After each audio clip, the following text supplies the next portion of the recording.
Olá pessoal, tudo bem? Sou Geraldo Francisco, estou aqui com Maria Denilza. Nós somos psicanalistas clínicos de natureza freudiana. Se assim eu posso me expressar, né? Natureza freudiana pesa, né? Claro, Natureza né? boa, freudiana. Tudo começou com ele, viu, Chico? Exatamente, com certeza. Hoje nós vamos estar trabalhando com vocês um tema também de suma importância. Eu sempre faço questão de dizer isso, que é um tema atual, né? Eu já tive uma experiência com ele, né? Como professor, como diretor de uma escola, aliás, que é a automutilação em jovens, certo? Então, o que seria essa automutilação? A gente ouve sempre falar em mutilado, né? Mutilação, mas às vezes a gente não faz associação. A automutilação seria a mutilação em você mesmo. E o que significa isso? Significa você cortar-se, né? A sua pele, parte do seu corpo, né? Com um objeto cortante, ou furar a sua pele também, certo? Isso começa antes, pode começar desde a infância, por exemplo, os primeiros sinais. E para isso eu gostaria que Denilza, né? Que já foi mãe, que é mãe, aliás, já foi não, é mãe. Mãe quando era pequenininha, mas mãe agora também, ela faz adulta. Já foi mãe, continua sendo mãe. Posso falar um pouco dessa fase e como é que se expressa a automutilação, já que a criança não pode se cortar, né? Não, ainda não consegue, né, Chico? Sim. Mas a automutilação começa geralmente, não é, em lares violentos, não é? Lares violentos, estressantes. Veja, quando eu falo em lares violentos, eu não estou me referindo somente àqueles lares onde o pai bate na mãe ou a coisa inversa, não. Lares violentos, todo aquele lar confuso, onde há uma incidência muito grande de desafetos, de briga, de culpabilidade, uma incidência muito grande, muito alta de confrontos entre o pai e a mãe. Agressões verbais. Agressões verbais constantes. Então, naquele meio onde a criança está, ela vive como se estivesse numa guerra. Não é? Então, ela por ser criança, ela não tem defesa.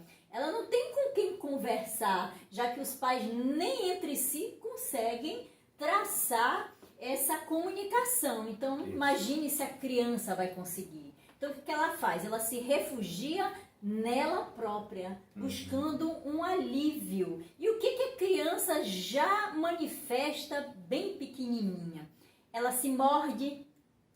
Ela se morde, Chica, acredite, ela se morde. Ela bate com a cabeça na parede, não é? E por que a criança faz isso, gente? Ela faz isso na tentativa, não é nem de ser ouvida, já porque ela tem certeza que os pais não vão ouvi-la, mas é numa tentativa desesperada de aliviar o estresse. Então a gente pode dizer que por detrás de toda autoflagelação, automutilação, existe uma tentativa altíssima de alívio do estresse. Daquela angústia. Olha só que coisa, né, Chico? E, obviamente, que isso aí vai crescer, né? Se a criança só morde e só bate a cabeça na parede, o jovem vai crescendo numa tentativa de continuar essa automutilação. Só que nessa fase, esse jovem já vai utilizar de objetos cortantes. Então, uma tentativa é cortar os punhos, não é? Isso. E para tentar esconder, usa camisas de manga comprida, não é? Mesmo que esteja no calor, o jovem vai estar de camisa de manga comprida. Que já causa uma estranheza naquele ambiente. Está fazendo sol quente, ele está ali. Na escola eu tive uns exemplos, vou contar daqui a pouco. Pronto. Basicamente é isso. Né? Depois ele se fura, não é? Ele se fura, não é? Fora isso, ele tenta algumas vezes fazer um enforcamento, que ainda não é aquele enforcamento realmente de suicídio, mas já é um início de um enforcamento, sempre com essa tentativa de aliviar aquela carga de estresse muito alta que ele tem na casa. E por que o jovem faz isso? Porque ele não consegue ter uma comunicação dentro de casa, nem com o pai, e nem com a mãe, e nem com ninguém. Essa é a grande verdade, não é, Chico? Exatamente. Lembrando da escola, né? Eu fui diretor de uma escola pública aqui em Salvador. E eu tive alguns casos durante os 7 anos que eu tive essa experiência com alunas, né? Porque a incidência é basicamente em mulheres, ocorre mais em mulheres. E uma vez me foi levado uma aluna, né? Até a minha sala, e a funcionária ficou assim sem saber como direcionar a situação. Eu observei que a aluna estava com roupa de manga comprida, em pleno sol quente. E aí a funcionária fez um gesto assim por trás da menina, mas eu não entendia o que era. Aí eu conversei com a aluna e tal, porque ela tinha tomado uma nota baixa na prova, né? E estava tendo umas reações estranhas na escola. Depois que ela saiu, eu chamei a funcionária para conversar. Sim. Ela disse, professor, ela vive se cortando. Ela vai para o banheiro, tem momentos que ela vai para o banheiro. Tem uma colega também que se corta junto com ela. Né? Compartilhar exatamente, acompanha ela e cada um se corta lá. Então são pequenos cortes que ela fazia. Eu perguntei como que ela faz isso? Ela com gilete. Então ela levava a gilete e ela cortava para aliviar essa tensão, né, que estava ali nela. Então causa a dor, é uma dor, né, que causa ao mesmo tempo um prazer do alívio. Sim, né? Porque o cérebro, Chico, ele libera uma substância, não é? Uma enzima justamente para aliviar e alivia aquela dor, não é? Então é por isso que é feito esse corte, não é? Exatamente. Porque esse alívio pelos opioides liberados pelo cérebro, não é? Vai dar momentaneamente um alívio para aquela angústia, para aquela dor, né? Mas o pior, né, justamente é que aquilo vai passar. Então, esse alívio liberado pelo cérebro, não é? Vai passar. Então, o que vem depois é muito desagradável, porque aí vem a vergonha de ter os cortes no corpo, vem a culpa, por que será que eu fiz isso? Não era para eu ter feito isso, né? Vem a vergonha, a culpa, não é? E aí pronto, né? E o tormento tá lá e continua, né? Então, Chico, e aí? Então, nesse caso, a gente chamou a mãe para conversar, mas os pais não entendem, né, como causaram aquilo, como aquilo foi ocasionado. Então a mãe vinha com muitos subterfúgios, né? Dizia que a filha era muito nervosa, que era muito silenciosa em casa, que não conversava. E a gente que estuda, a gente sabe que o reflexo, né? Que tudo aquilo é reflexo, uma reação da pessoa em relação a um problema que com certeza está ambiente, ali. Né? Que está ambiente, né? naquele lar, jovem, né, Chico? num lar que adoece o sujeito, certo? Eu trouxe aqui 3 depoimentos, né, coletados de pacientes, tá? Eu não vou citar nomes aqui, mas são expressões de pessoas que passaram por isso eu vou dar uma lida aqui para vocês entenderem. Uma disse assim: me corto para não descontar minha raiva e minhas dores nas outras pessoas. Tá vendo? Olha só. Tá vendo? A outra fala: me chamo fulana de tal, e já me disseram isso, que eu queria me aparecer. Como assim? Não é se aparecer. A pessoa está com um problema. E ela diz uma coisa grave. Ouvi isso até de um médico quando fui em emergência para levar 8 pontos. Imagina o corte que essa menina fez no corpo, né? Para levar 8 pontos. E que ignorância do médico. Do médico, ao dizer isso, né? Mas assim, Chico, diga. rapidinho, só falando, né? Não é por ser médico que é um médico da mente. Sim.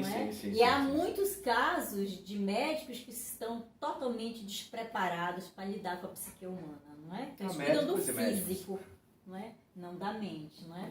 A outra, terceira e último caso, disse assim: luto contra a ansiedade e a depressão há 4 anos.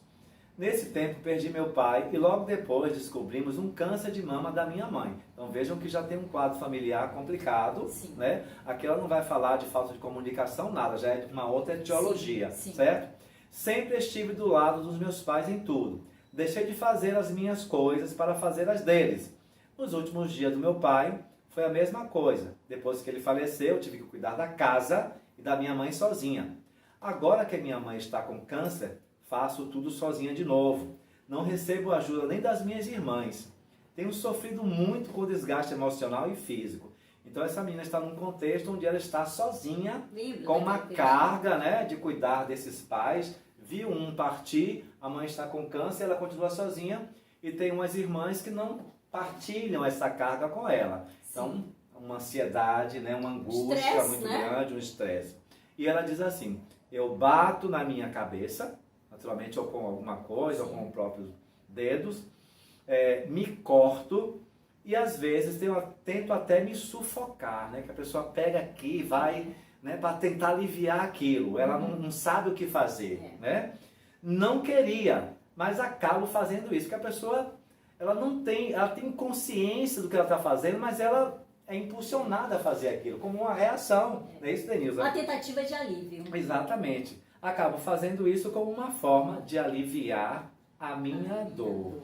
Então, assim, é uma coisa que vai de encontro ao corpo. É como se o sujeito estivesse dizendo, eu não caibo mais em mim mesmo. Isso. Né? Eu não consigo me conter, porque eu não consigo colocar para fora. Eu não tenho um par que eu possa trocar. Compartilhar. Então, esse corpo, eu estou explodindo nele. Isso. Né? Psiquicamente pode estar acontecendo isso, né, Denise? Claro. Até porque o que a gente tem que entender muito, não é para você pai que está aí, que pode estar passando por essa situação, é primeiro se colocar no problema. Isso. Essa criança ou esse jovem está assim advindo do lar em que ele vive. É ali que está o foco, vamos dizer assim.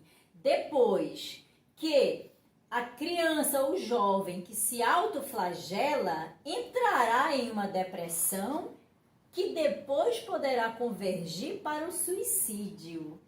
E a taxa de suicídio no Brasil e no mundo aumentou em 10% entre jovens nos últimos 10 anos. Imagina. Ou seja, é algo assim gritante, não é? Grande. Mas tudo isso começa por um vazio muito grande desse jovem, por ele se sentir sozinho, isolado, não haver comunicação com os pais, com alguém próximo, então ele não tem. E muitas vezes, até como a gente falou num dos vídeos anteriores, né, que a busca por um psiquiatra, que deve ser nessa ordem, né, primeiro um médico, depois um psicoterapeuta, porque precisa ver o que está por detrás dessa dor, não é? Então não é só físico, é também mental. Sim. Né? Existe muito ainda como é que a gente pode dizer assim, existe aquele distanciamento para que esse jovem entenda que ele está doente, ele precisa realmente ser cuidado, ser olhado de uma forma séria e não, né, do tipo, não, tá querendo aparecer, tá querendo isso, tá querendo... Não, É nada nervoso. disso. É nervoso, é irritado, nasceu assim. Não, gente, nenhuma criança nasce com nada disso. Há um desenvolvimento dessas patologias dentro do próprio lar, que precisa ser olhado de uma forma séria, não é? Atenta realmente. Então, se você que está em casa hoje, não é? Tem criança pequena que já está se batendo, que está batendo com a cabeça na parede, que já está se mordendo, está comendo até as unhas dos pés, então tem alguma coisa errada. Fique de olho, não é? Compreenda que tem algo aí nesse lar que precisa ser modificado.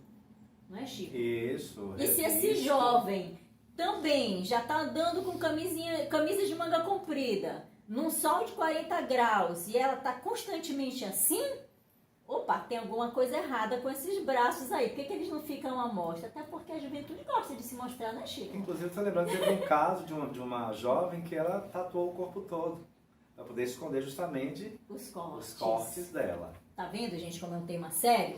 Então, nosso vídeo de hoje foi para chamar a atenção de você pai, você mãe, você família, que tem aí algum jovem que pode estar precisando de ajuda, ou alguma criança já, não é, que já está mostrando os primeiros sinais, os primeiros sintomas.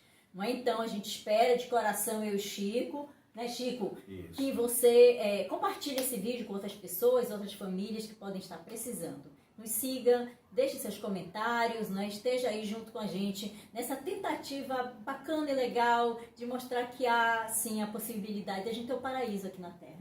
Com certeza. Né, Chico? Obrigado Beijo. pela participação no canal Psicanálise. Na intimidade. E até a próxima semana.